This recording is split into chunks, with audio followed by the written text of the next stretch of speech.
It's greed, grifts, and grabs, the Trump Corruption Chronicles. Ulysses Grant didn't do it. Calvin Coolidge didn't do it. Jerry Ford didn't do it. But Donald Trump did. What? Turn a celebration of America's founding document into a personal profit center. It began with the ultimate macho event on what used to be the White House lawn, Trump's personally staged bar fight for money, officially called the Ultimate Fighting Championship, or UFC. He led a celebration of our freedom by actively promoting the efforts of steroid-enhanced fighters attempting to inflict brain damage to their opponents. Of course, it wouldn't be a Trump event if he didn't make money from it. In this case, he has. He's profited from the stock he purchased in UFC's parent corporation before announcing the spectacle. Issued still another tacky piece of only a MAGA would love it crap labeled as a collectible, the Trump 250 commemorative coin.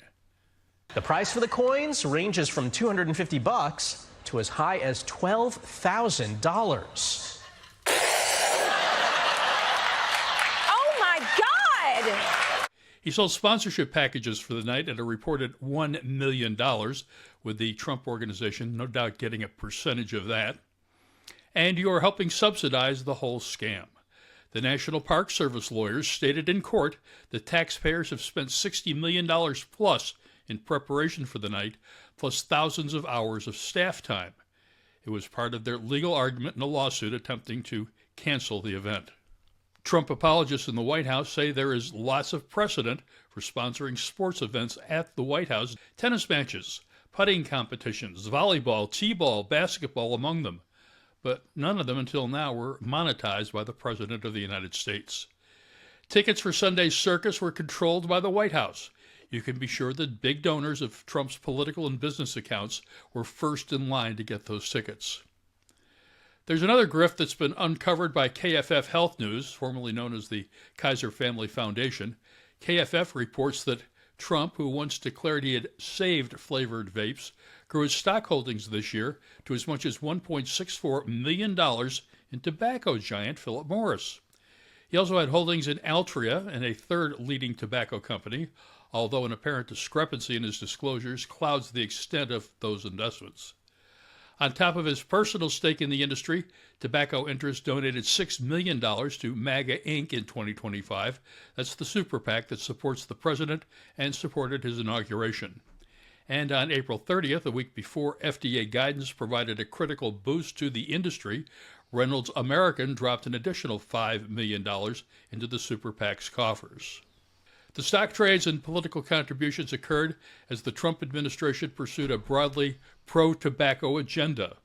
The FDA piloted a fast-track program to approve nicotine pouches. It unveiled a program to allow vapes on the market more rapidly, despite resistance from career civil servants and leadership, culminating this year in guidance waving through flavored electronic cigarettes. It cut public health employees focusing on anti-tobacco policy, and it broadened enforcement against illicit e-cigarettes, competitors to the big industry players with a financial relationship to Trump. A few million invested by Big Tobacco got big returns with the help of the grifter-in-chief. One last note for this report. The taxpayers, you and I, are paying the legal bills to overturn a court ruling that took Trump's name off of the Kennedy Center.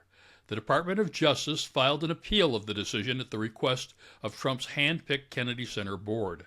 Their problem: the center was named in honor of JFK through an act of Congress, and only Congress can change that law, and once again, it's just the John F. Kennedy Center for the Performing Arts. But apparently honoring Trump by hijacking the Kennedy Center is, to them, a national security priority. Grift away. I'm gonna get rich through my sucker's throat and grift away.